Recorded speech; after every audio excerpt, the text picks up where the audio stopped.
Olá pessoal, sejam todos bem-vindos.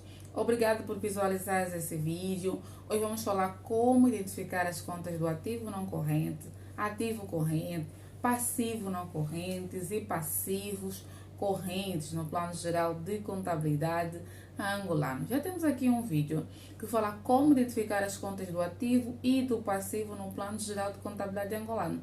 Este vídeo veio para poder identificar ou separar os ativos correntes, não correntes, passivos não correntes, também os passivos correntes de acordo ao plano geral de contabilidade angolano. Mas antes de começarmos já a identificar, vamos dar um conceito que são ativos não correntes, o que são ativos correntes, o que são passivos não correntes e o que são passivos correntes, ok?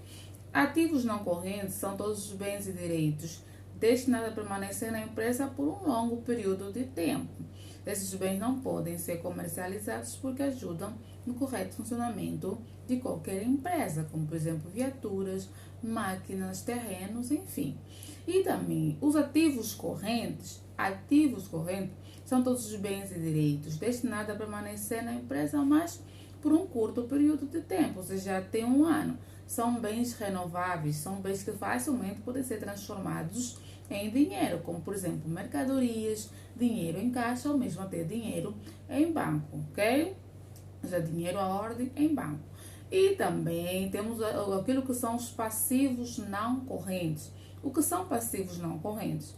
Passivos não correntes são todas as dívidas que a empresa tem que pagar num período superior a um ano. Como, por exemplo, os empréstimos bancários. São dívidas que a empresa muitas das vezes tem que pagar num período superior a um ano. E temos também aquilo que são os passivos correntes. O que são passivos correntes? Passivos correntes são todas as dívidas que a empresa tem que pagar num período até um ano, ok? Então, de um mês até um ano. Essas dívidas chamamos de curto período de tempo. São dívidas a serem pagas num curto período de tempo. Como, por exemplo, dívidas com fornecedores, todos os fornecedores correntes, nós vamos considerar como fornecedores em que essa dívida tem que ser paga num período de curto prazo.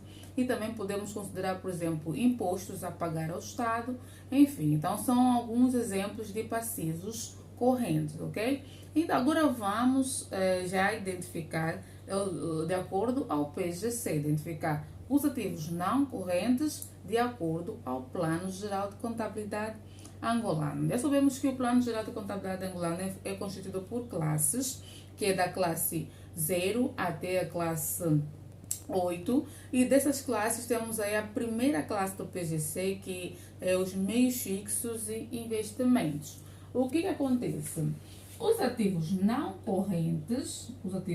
correntes fazem parte da classe 1, que são os meios fixos e investimento, ou seja, todas as contas pertencentes à classe 1, que por exemplo a primeira conta da classe 1 é imobilizações corpóreas, depois temos imobilizações incorpóreas, a seguir investimentos financeiros, enfim, todas as contas que fazem parte da classe 1, que é a partir da conta 11 até a conta 19, fazem parte dos ativos não correntes, pelo facto de serem meios fixos, ok? Então, a seguir nós temos os chamados ativos correntes. O que acontece com os ativos correntes? No ativo corrente, nós podemos encontrar aqui a classe 2, que são as existências. Nós sabemos todas as contas também pertencentes a esta classe, a partir da conta 21 a 29, fazem parte daquilo que são os ativos correntes ou ativos circulantes. Temos também a classe 3. A classe 3, como estamos diante das contas dos ativos correntes, então vamos considerar a classe 3 apenas as contas a receber. Nós sabemos que essa classe é mista, que significa terceiros, e nós vamos dividir quando estamos diante dos ativos, ela passa como contas a receber. Quando estamos diante do passivo, ela passa como contas a pagar. Então temos aqui classe 3, e nós vamos colocar apenas aqui contas a receber. Colocamos aqui contas a receber. Como, por exemplo, clientes, outros valores a receber, são exemplos de contas que fazem parte dos ativos correntes, ok? A seguir temos a outra classe, que é a classe 4. A classe 4, que são os meios monetários.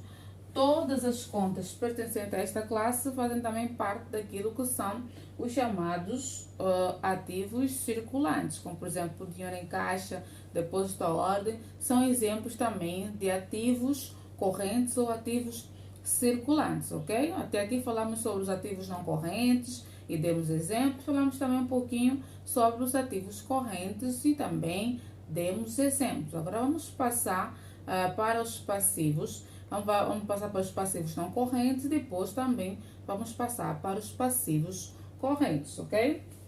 Por exemplo, temos aqui os passivos não correntes. Em que classe nós podemos encontrar os passivos não correntes? Dentro daquilo que é a classe 3, que são as contas a pagar. Aqui, ele já vai aparecer como contas a pagar. Dentro daquilo que são as classes 3, que são as contas a pagar, fazem parte também dos passivos não correntes, como por exemplo, um dos passivos não correntes, como já dei exemplo no início, são os empréstimos bancários. Os empréstimos bancários, quando são superiores a 1 ano, já consideramos como passivos não correntes, que são os débitos de médio e longo prazo, ok? A seguir, nós temos os passivos correntes. Em que classe que nós podemos enquadrar os passivos correntes? Os passivos correntes também nós podemos encontrar também dentro daquilo que é a classe 3, que também são as contas a pagar, ok? Mas só que esses passivos, essas dívidas, têm que ser pagas a curto prazo, num período até 1 ano, ok? Então chamamos contas a pagar, passivos correntes, como por exemplo, podemos dar um exemplo, fornecedores, também como já dei no início, fornecedores, impostos a pagar ao Estado, há impostos que nós temos que pagar a curto prazo. Então, esses são mais ou menos de exemplos de passivos correntes. Então, eu espero que tenhas gostado dessa secção e espero também que tenhas aprendido alguma coisa. Eu conto consigo no próximo vídeo.